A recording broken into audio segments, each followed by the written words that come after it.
ये जना पर्युपासते तेषां नित्याभियुक्तानां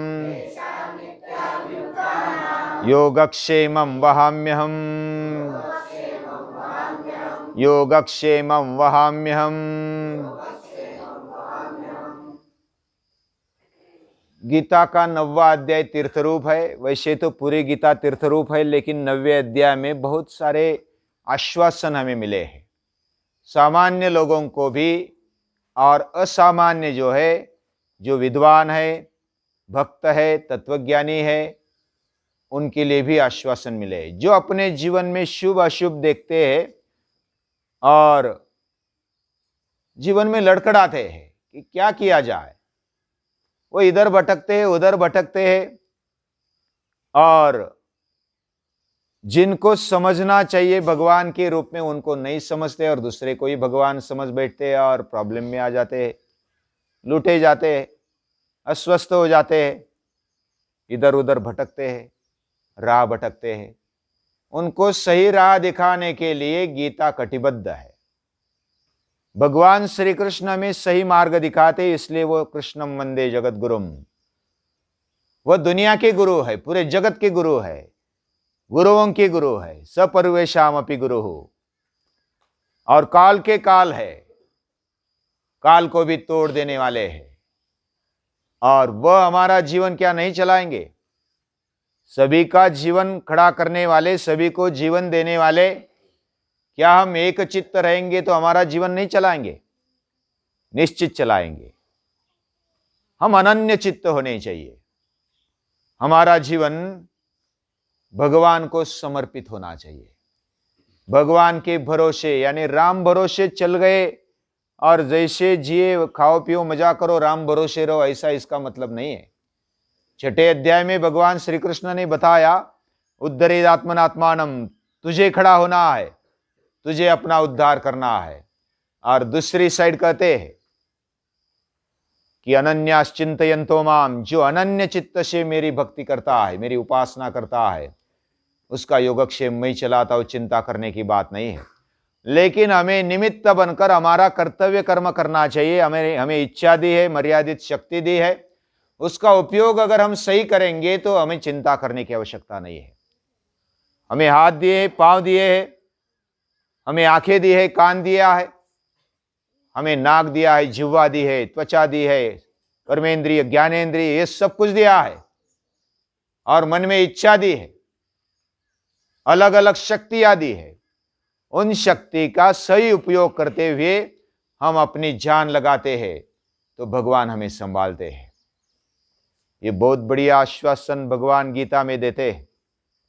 ये गीता इसलिए मां है, वह कितने भी पापी, कितना भी दुराचारी, जैसा कल हमने वाल्या कोली का उदाहरण देखा कि उन्होंने बहुत सारे पाप किए थे, लोगों को मारा था, बहुत सारे रांझन भर दिए थे, फिर भी भगवान के श्री राम के शरण में चले गए और पश्चाताप दग्ध होकर कि बस हो गया, मैंने जो भी पाप किया बहुत हो चुका, अभी नहीं करना है, अभी मुझे श्री राम को समर्पित कर देना है। और ऐसा पूरा जीवन समर्पित कर दिया।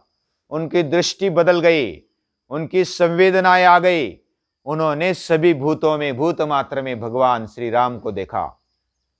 और एक पंछी को मार दिया तो पारधी ने एक पंछी को मार दिया तो उनका हृदय हिला। एक सशस्त्र है, एक ताकतवान है, और दूसरे दुर्बल व्यक्ति को मारता है। क्या उसमें भगवान नहीं देख सकता?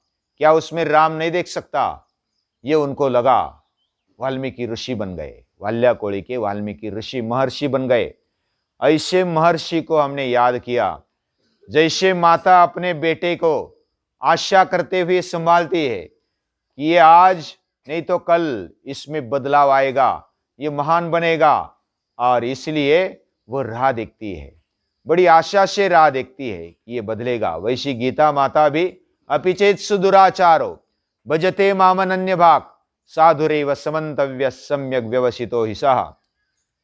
यानी इतना भी दुराचारी, सुदुराचारी क्यों ना हो, वह अगर अनन्य भाव से मेरी भक्ति करता है तो मैं उसका उद्धार कर देता हूं, मैं उसको स्वीकार लेता हूं। लेकिन क्या हम इतनी सहजता से अपने आप को भगवान के हवाले कर देते हैं? हम भगवान के हवाले कर देंगे तो हमारा क्या होगा, ऐसे हमें लगता है। हमारा खाना का क्या होगा, पीने का क्या होगा, हमारा मौज मजा करने का क्या होगा, ऐसा लगता है। ऐसे जीवन में हम भगवान को समर्पित नहीं हो सकते। हमारा क्या होगा, हम भगवान को सौंप देंगे तो भगवान देखेगा या नहीं देखेगा, किसने देखा है भगवान? ऐसी सोच अगर है तो फिर समस्याएं बढ़ती है, शंकाएं बढ़ती है।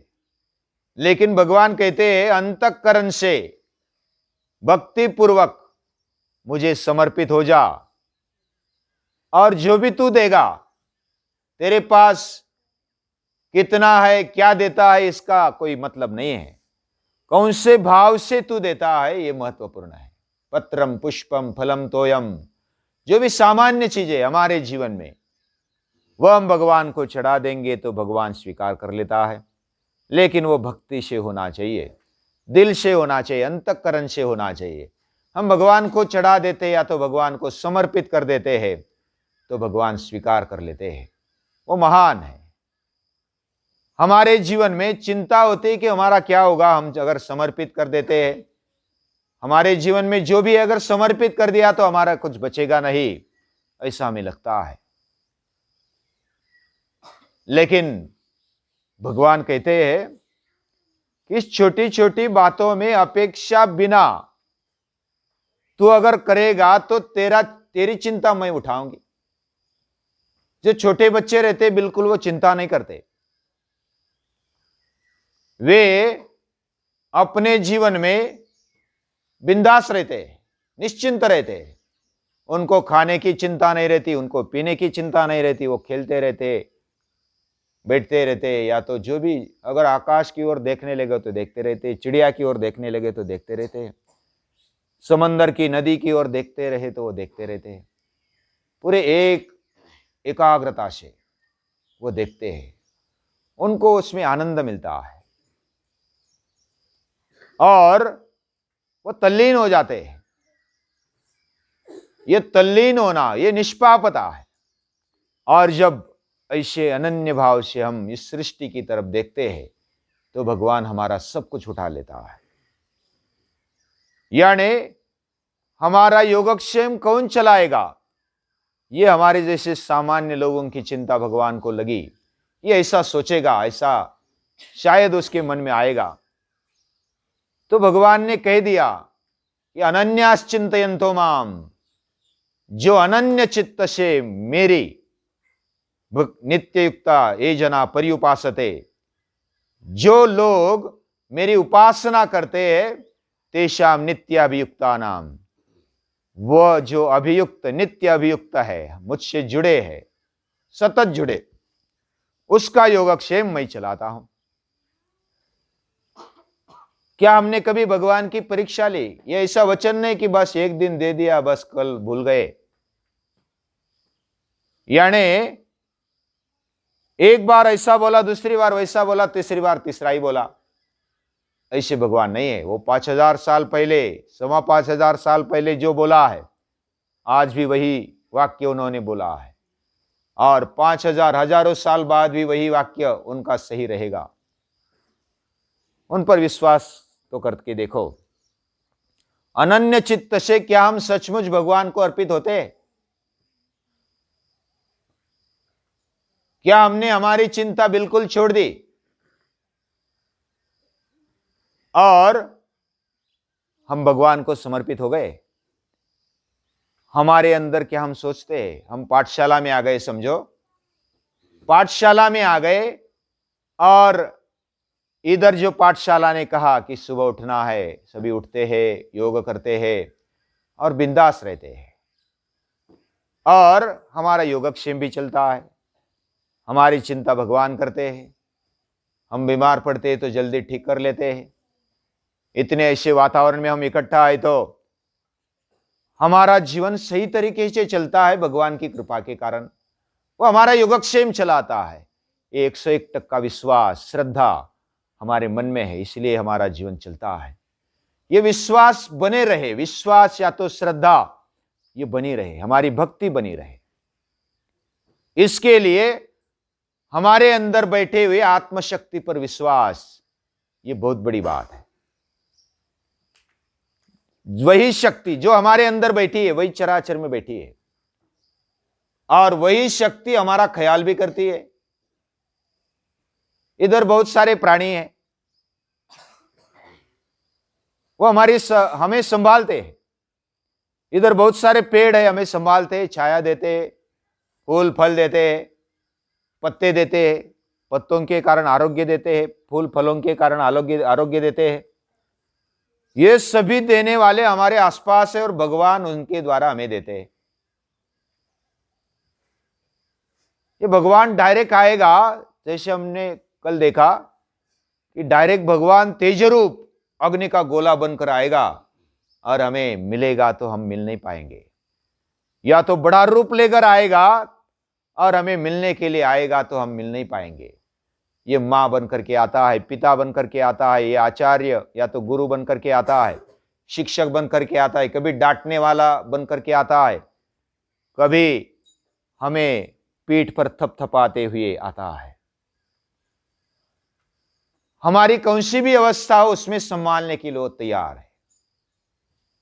हर एक में भगवान का रूप देखना, ये अगर हम कर सकते हैं तो हमारा जीवन अनन्य हो जाता है। यानी न अन्य दूसरा दिमाग में नहीं है, बिल्कुल नहीं है। भगवान तू ही है, तू ही है, तू ही है। ये अंदर में एक विश्वास, एक श्रद्धा होनी चाहिए।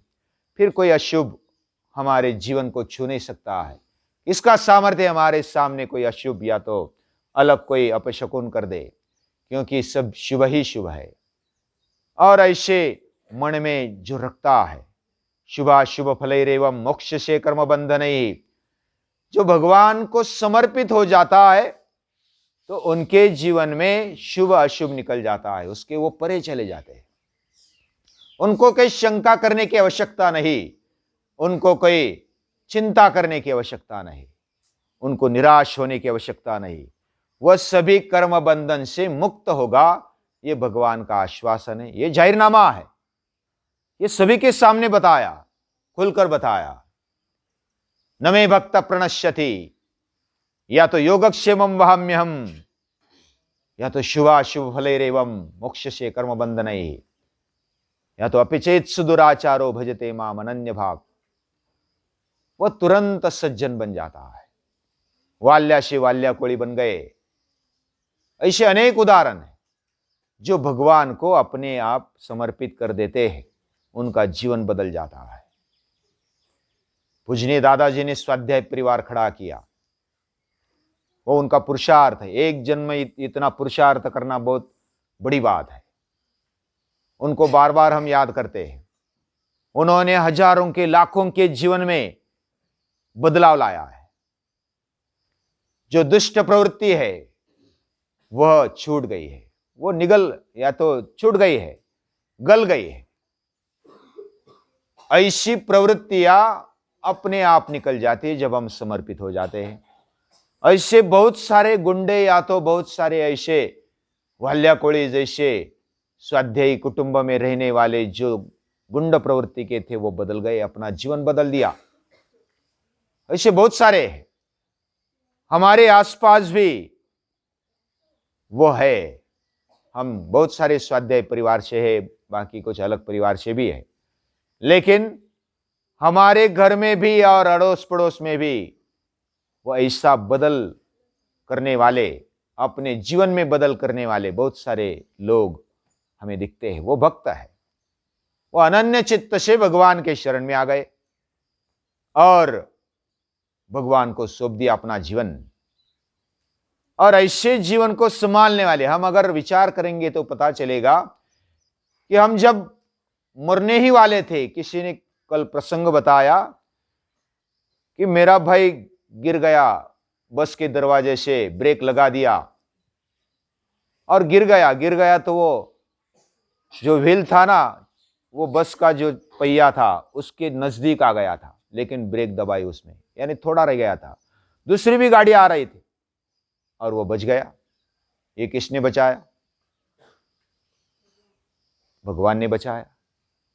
हम अगर हमारे जीवन में देखते हैं और बारीक सूक्ष्म निरीक्षण करते हैं तो हमें भी भगवान बचाते हैं। ये भगवान के प्रति हमारा भाव और दृढ़ होता है। यह ऐसी अनन्य चित्तता हमारे दिल में है तो भगवान हमारा योगक्षेम निश्चित चलाता है।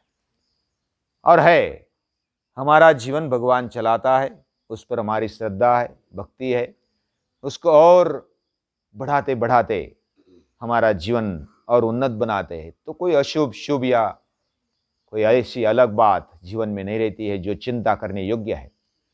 हमारा जीवन ये भगवान से मिला है और भगवान को समर्पित करने के लिए हम कटिबद्ध है। वह सेवक बनकर हमारा काम करता है।